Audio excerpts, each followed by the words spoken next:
Bueno chicos, les doy buenas tardes.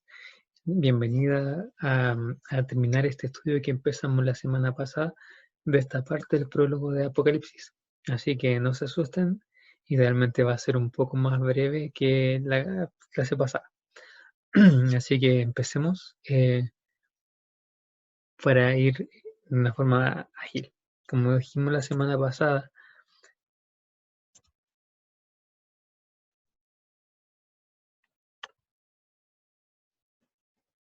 estábamos ahí. Entonces, lo que dijimos, el saludo apostólico es una bendición profunda y significativa para personas que estaban pasando por momentos difíciles, o para nosotros cuando estamos pasando por momentos difíciles, porque es una cosa muy distinta cuando alguien saluda y dice, te saludo en el nombre de Dios, o te saludo en el nombre de Jesús, que claro, tiene una fuerza que hacer esta presentación de Dios en todo lo que Él es, Padre, Hijo y Espíritu Santo, y de esta forma, o sea, como estudiamos, ¿cierto? Los títulos que está usando Juan, no es cualquier persona la que te está saludando. El que te está saludando es el que existe siempre, el que existe el que tiene vida por sí mismo, el que tiene eh, existencia más allá de todas las cosas, el que es perfecto espiritualmente y el que es el soberano de los que reinan en la tierra. Esa persona te está saludando y te está dando gracia y paz.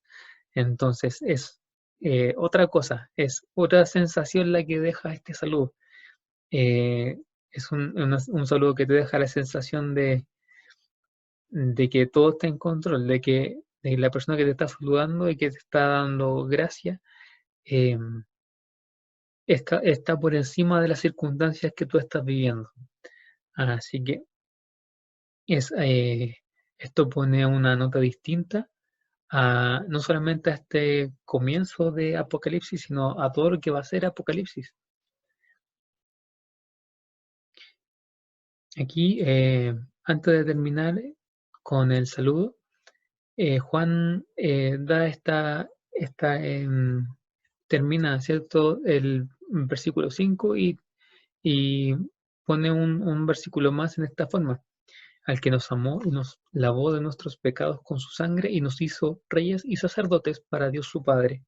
A él sea gloria e imperio por los siglos de los siglos. Amén.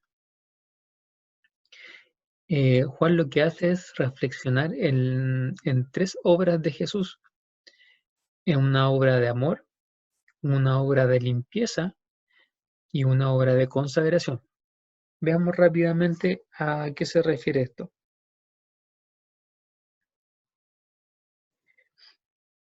Bueno, lo primero es que no vamos a entrar en eso porque es como muy, ya es algún terreno muy conocido para nosotros el hecho de que Dios nos amó. También podríamos reflexionar, pero pues lo vamos a dejar pasar porque las obras de amor y de perdón, digamos, son bastante conocidas para nosotros. Eh, Vamos a poner un poquitito de atención a lo que dice aquí eh, acerca de la consagración, porque Jesús no solamente nos salva, digamos, para darnos la entrada a su reino, para hacernos, digamos, darnos la entrada a la vida eterna, como, bueno, ya está todo listo, ¿cierto? Y lo único que tenemos que esperar nosotros es irnos al cielo, sino que nos consagra y hace una transformación en nosotros para que nosotros cumplamos propósitos especiales. Y lo asemeja con dos cosas que eran muy clásicas em, o muy típicas del Antiguo Testamento, que son los cargos de rey y de sacerdote. Entonces, eso es lo primero que nos llama la atención, es que nosotros los cristianos se nos llame reyes. Pero eso también lo encontramos en otras partes del Nuevo Testamento. Por ejemplo, en 2 Timoteo 2:12 dice, si sufrimos, también reinaremos con Él. Eso quiere, con Él refiriéndose a Jesús. En Mateo 19:28, cuando Jesús habla con los apóstoles, les dice, cuando el Hijo del Hombre se siente en el trono de su gloria, vosotros que me habéis seguido también os sentaréis sobre 12 tronos. Y, si bien es como inusual, o no está así como súper masificado en el Nuevo Testamento, a lo que se refiere esto es que en el reino de Dios no solamente somos simples habitantes, sino que tenemos que recordar que cuando somos salvados, heredamos, como dice Romanos 8:17, junto con Jesús heredamos el reino como parte de nuestra posesión. Somos coherederos con Cristo. Entonces, obviamente, no solamente pertenecemos al reino, sino que también el reino de alguna manera es, es como, en cierto sentido, una posesión de nosotros y por lo tanto tenemos algunos privilegios y autoridad eh, que también reflejan realeza y nobleza en la vida celestial. Y claro, los pasajes que encontramos en el Nuevo Testamento nos hablan de en el futuro, en esto que cuenta Apocalipsis acerca de que los cristianos son reyes. Pero así como todas las cosas de la vida eterna, nosotros no empezamos la vida eterna una vez que todo Jesús empiece digamos, a desencadenar el fin del mundo o el tiempo del final, o una vez que cierto, terminemos nuestra vida terrenal, sino que la vida eterna comienza en el momento en que creemos en Jesús y por tanto esas bendiciones o esa posición también tienen relación con nuestra vida presente. Eso lo podemos ver en qué cosa, en el verbo que está usando Juan. Desde el, desde el tiempo en que Juan está escribiendo, él dice, nos hizo, así como nos lavó y nos amó, él nos hizo reyes y sacerdotes. Eso significa que esa posición de autoridad, de nobleza espiritual, también gozamos una parte en esta vida, porque fuimos hechos reyes y sacerdotes por Jesús. Entonces, si bien la referencia a que somos reyes es un poco misteriosa, la de sacerdotes es un poco más fácil de entender. ¿Cuál es la tarea del sacerdote? El sacerdote era, en el sentido más específico, lo que expresa la palabra sacerdote es un puente, una conexión entre dos partes, y en este caso, entre Dios y los hombres. Em, ¿Cierto? En el Antiguo Testamento los sacerdotes eran personas escogidas de entre el pueblo que funcionaban como mediadores o funcionaban como una parte que funcionaba entre el pueblo y entre Dios para que Dios se entendiera con el pueblo y para que el pueblo pudiera acceder a Dios. Eso es lo que hacía un sacerdote. Y en esta nueva situación, nosotros somos hechos sacerdotes de manera que nosotros podamos también llevar a Dios a la gente y podamos intentar acercar a la gente a Dios.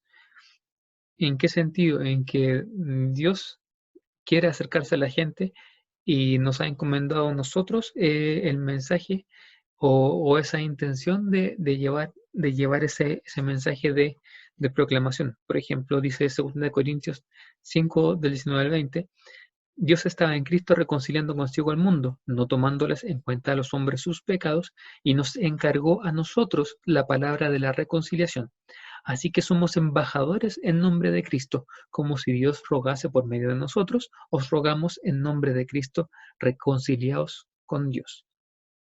Entonces, en ese sentido, somos sacerdotes. Llevamos llevamos la intención de Dios, la comunicación de Dios a las personas, de tal manera que ese mensaje se manifiesta a las personas que están lejos de Dios. Nosotros actuamos como de alguna forma los mediadores para, para que esas personas conozcan a Dios. Eh, en- Digo mediadores en cierta manera porque, como sabemos nosotros, en el nuevo pacto ya uno no necesita un mediador para acercarse a Dios. Las personas pueden acercarse por ellas mismas de una forma directa. Sin embargo, se necesita que alguien llame a las personas y que alguien les hable a las personas acerca de Dios. Así que esa tarea de comunicar a Dios con las personas la hacemos nosotros como embajadores, como dice Pablo.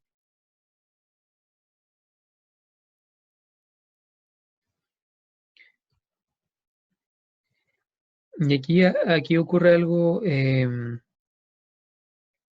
bien especial.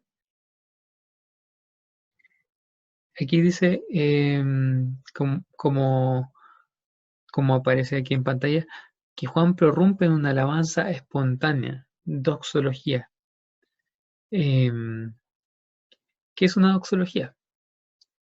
Esta palabra que ustedes probablemente ya han escuchado, quizá en el culto o en alguna liturgia, ¿cierto? Una doxología es una, un término o un concepto griego, otra vez, que está también compuesto en dos partes, la palabra doxa y la palabra logos. La palabra logos ustedes ya a esta altura deberían manejar porque es muy recurrente. La palabra logos, que significa palabra, discurso o razón, pero aquí la palabra nuda es doxa. Doxa significa gloria. Entonces, doxología vendría a ser una expresión de gloria. Y esta expresión de gloria, el uso que se le da o a qué se le llama doxología es cuando un escritor bíblico de repente establece algo, eh, una forma de alabanza en medio de su escrito de esta manera, como que se toma el tiempo para animar o exhortar a sus lectores a darle gloria a Dios o a atribuirle gloria a Dios. Entonces se vuelve algo que uno utiliza en la liturgia, que utiliza en el culto, una doxología. Quiero profundizar en eso porque es como bien importante y bien simpático. Cuando hablamos de la Biblia, la gloria puede significar dos cosas que están súper relacionadas. En primer lugar, gloria, cuando uno lee el Antiguo Testamento, ve, por ejemplo, Éxodo, cuando se habla de que la gloria de Dios descendió en alguna parte o la gloria de Dios hizo tal cosa, ese concepto de gloria se refiere a la luz, a la belleza, a la potencia de la naturaleza de Dios, en la forma en que Él se manifiesta en las personas. Entonces, cuando hay una gloria de Dios, se refiere a que Dios está manifestando un poquito, por algo, de su infinita majestad y de su infinita potencia a los seres humanos. Y eso generalmente se revela, ¿cierto?, en cosas así como estruendosas como luz, sonidos, muy visual, muy simbólico. Eso es el primer sentido de gloria. Y el segundo sentido de gloria es el que se utiliza aquí, es el hecho de la respuesta del ser humano a quién es Dios, es darle gloria, es darle una respuesta adecuada de alabanza y reverencia que son únicas a Dios, em, para honrarlo, para levantarlo, para reconocer quién es Él. En ese sentido es un concepto súper exclusivo. Si bien a otras personas se les puede dar honor, solamente a Dios se le puede dar gloria, porque como decíamos, es la respuesta que merece solamente esta naturaleza de Dios o quién es Dios. Entonces, una doxología tiene relación con este segundo punto, es una invitación a darle gloria a Dios por alguna razón. Y en ese sentido es súper especial o es súper interesante que el Nuevo Testamento ocupe doxologías no solamente para el Padre, es cierto, para Dios, como se refiere en el Antiguo Testamento, sino también para Jesús. En Apocalipsis es muy recurrente que Jesús, en este caso que también se le llama mucho el Cordero, tenga sus propios himnos eh, doxológicos junto con el Padre. Es decir, al Padre se le da gloria y al Hijo también se le da gloria. Entonces, en ese sentido Apocalipsis es súper enfático en recordarnos o en establecer que Jesús es Dios, como para que no quede ninguna duda.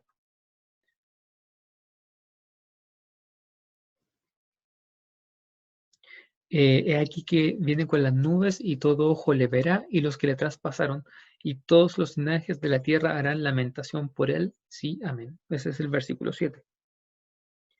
¿Qué es esto?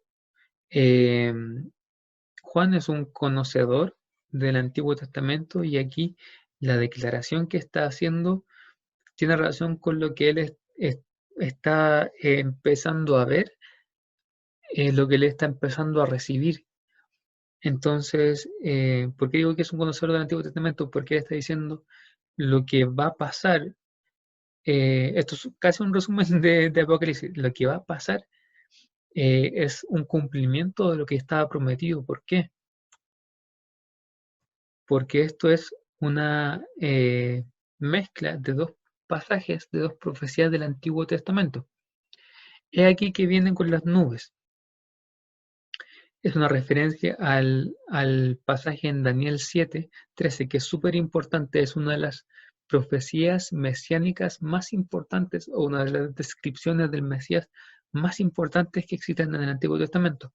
Dice, miraba yo en la visión de noche, Daniel está hablando, y he aquí con las nubes del cielo venía uno, como un hijo de hombre, que vino hasta el anciano de días y le hicieron acercarse delante de él. No quise extender ahí el pasaje, pero cuando se habla de este pasaje, lo que hace este hijo de hombre en el versículo siguiente es que este hijo de hombre que representa al Mesías, el anciano de días representa a Dios, y cuando el hijo del hombre se acerca hacia el anciano de días, a él se le da honor, se le da gloria y se le da un reino que nunca termina. ¿Se recuerdan? Un reino que nunca termina, está hablando en referencia al Mesías. Y todos los pueblos, dice, todos los pueblos le sirven. Entonces, la primera parte obviamente identifica a Jesús con el Mesías, porque aquí Juan está hablando de Jesús y está diciendo, he aquí Jesús viene con las nubes, o sea, Jesús es el Hijo del Hombre que va a recibir el reino y por lo tanto da una sensación de recordar que Él es el Rey, que Él es la majestad y de que Él volverá. Recordemos, por ejemplo, según nos dice el libro de Hechos, el capítulo 1, los versículos del 9 al 11, que Jesús fue, cuando ascendió, subió y fue escondido por las nubes, y cuando aparecen los ángeles a conversar con los discípulos, dicen, el Jesús que fue va a volver de la misma manera. Entonces las nubes tienen el trasfondo, ¿cierto? O la simbología de venida, igual como dice aquí Daniel. Y la segunda referencia está en Zacarías 12 y dice, y derramaré sobre la casa de David y sobre los moradores de Jerusalén espíritu de gracia y de oración, y mirarán a mí, a quien traspasaron, y llorarán como se llora por hijo unigénito, afligiéndose por él como quien se aflige por el primogénito. Aquí lo que está diciendo, el contexto es un poco menos conocido, ¿cierto? Zacarías es menos conocido que Daniel, pero lo que habla Zacarías es de un tiempo de aparente, un aparente periodo de arrepentimiento, porque ahí en ese pasaje está hablando Dios en primera persona, y dice que Él va a derramar sobre todo lo que es su pueblo, un espíritu de oración, de arrepentimiento, de gracia, en el sentido de lamentarse por el pecado, de lamentarse por lo malo que se hizo. Y en este caso, Juan como que amplía el sentido de la cita y dice, no solamente el pueblo de Dios lo verá, sino que todo ojo le verá y todos los linajes de la tierra, o sea, todas las personas se van a lamentar por él. Lamentablemente, en el caso que está citando Juan, lo más probable es que cuando Jesús se manifieste y todas las personas se den cuenta, como dice Juan, de quién es y de lo que significa la manifestación de Cristo, cuando se revele que todo esto era verdad, va a ser probablemente demasiado tarde. Y como una nota curiosa, cuando hablábamos, ¿cierto?, de que había una controversia sobre si Juan era o no era el autor de Apocalipsis, encontramos esta referencia, que Juan, hablando él, ¿cierto?, expresando él, no está, aquí no está expresando él o resumiendo, digamos, él recuerda la profecía de Zacarías en relación a los que le traspasaron. Como nota curiosa, Juan es el único evangelista que recuerda que a Jesús lo traspasaron con una lanza. Entonces, eso en ese sentido podría ser un puntito adicional o un aporte adicional a que Juan, efectivamente, el apóstol Juan, es el autor de Apocalipsis.